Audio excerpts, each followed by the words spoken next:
For those who don't know me, I'm Monica Kang. I founded a company called InnovatorsBox, and we're in this space together today because as I moved from nuclear weapon security to government to innovation, one of the things that constantly inspired me was how important it was to surround ourselves with different people. Just to highlight again, we have Terry, Corey, Darian, and Deshauna. And I know you all got a chance to read their amazing bios and stories. It's Black History Month, but it should be Black History Life because Black history is history. Certainly Black history is American history. And so to also be able to share this call with Black innovators is something I feel like already is inspiring to me, even if no other words are said. So I just want to, take a moment to really say that. And I think really being able to have that lens as we think about what innovation looks like to this community, to this space, and what we maybe have to navigate because of our identity or because of how people see us, but also how that can be in some ways how we leverage that in ways that are unique to us and provide a unique lens of perspective,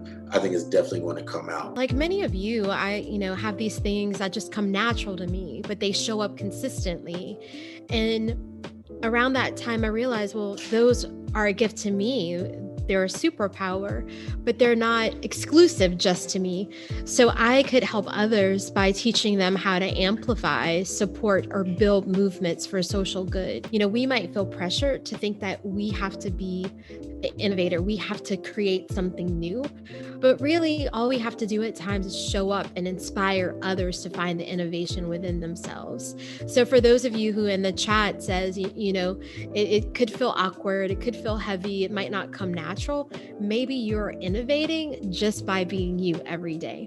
I started Proact at the tender age of 22 years old and heard no probably 100 times a day. We were growing so fast that I allowed pride and ego to take priority over my passion and purpose. That pride and ego allowed me to put up walls with my wife, my family, to put up walls with people at work.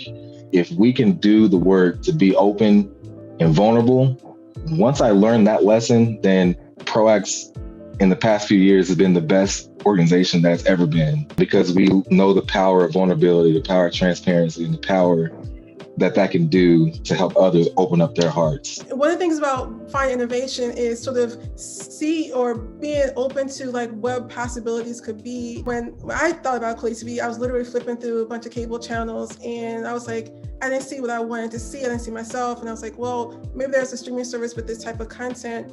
The idea is like, maybe I'll start it. It just popped in my head. I'll start my own streaming service, which is insane because I didn't know how to do that. There is no how to start a streaming service for dummies. It doesn't exist. And I just became open to learning what the next step would be.